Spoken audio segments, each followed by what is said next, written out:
Hi YouTube. Today I was thinking about praise and recognition, and this whole topic for me was brought up by a conversation that I've been having with a fellow that produces electronic music.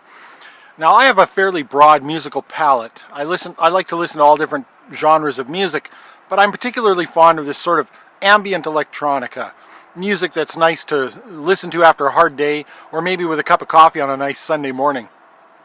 I'm still fairly fussy though, and there's only, a handful of artists that I really like, and this particular fellow happens to be probably about my favorite. And he produces under a net label, which for the uninitiated is sort of an electronic internet-based record label, and quite often artists produce under these net labels. They produce their music for free.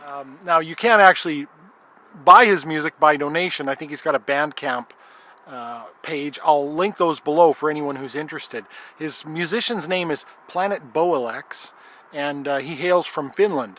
And I'd sent him a message years ago saying, I really enjoy your stuff, and I hadn't talked to him for quite a while. And then he just came up with he's got a new release, and I sent him a message just saying, hey, you've done it once again, really enjoying your music, much love from Canada.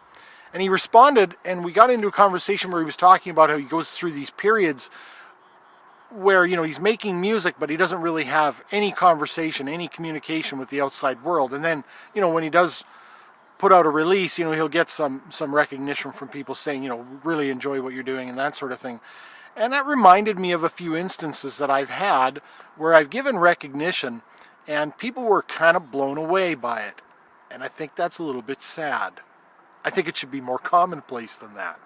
So one time I remember I went into a Home Depot, and there was the one young woman who was there just went out of her way to help me. She did a whole bunch of things that I would sort of guess would be not in her job description, and she just really went the extra mile. And I got home and I thought about it, and I thought, she really should get some recognition for that. So I called the manager of the Home Depot, and I told her that I wanted to recognize this person. I really appreciated everything they'd done for me, and the woman was stunned. She said, "We don't get calls like this. I'm not sure what to do." And then after thinking about it a bit, she said, "Well, we do have an employee recognition program. Maybe I'll, find a way, in that program to reward her." And I thought, well, good. I'm glad you figured it out. But wow, that's kind of sad.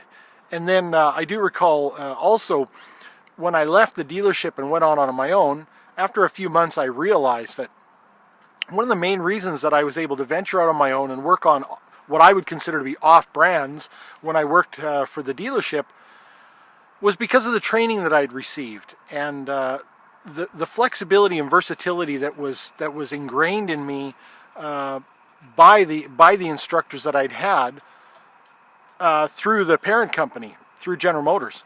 And so I thought about it, and I'd always had one instructor. Pretty much every time they sent me for training, I had the same guy. There were several instructors at the facility, but I just seemed to always get the same guy. His name is Dave. So I sent Dave a letter, and I said, I just wanted you to know I'm no longer with GM. You're not going to see me anymore for training, but I really do appreciate everything you've done. Your instructing style was really conducive to learning, and I probably couldn't be doing what I do today, i.e. running my own business and working on all different products and tackling the new stuff as it comes in, if it were not for the manner in which you taught me and the skills that I picked up as a direct result. And he wrote back to me and he said that my letter to him was the single greatest gift of his teaching career. That, in fact, they don't get any feedback except negative.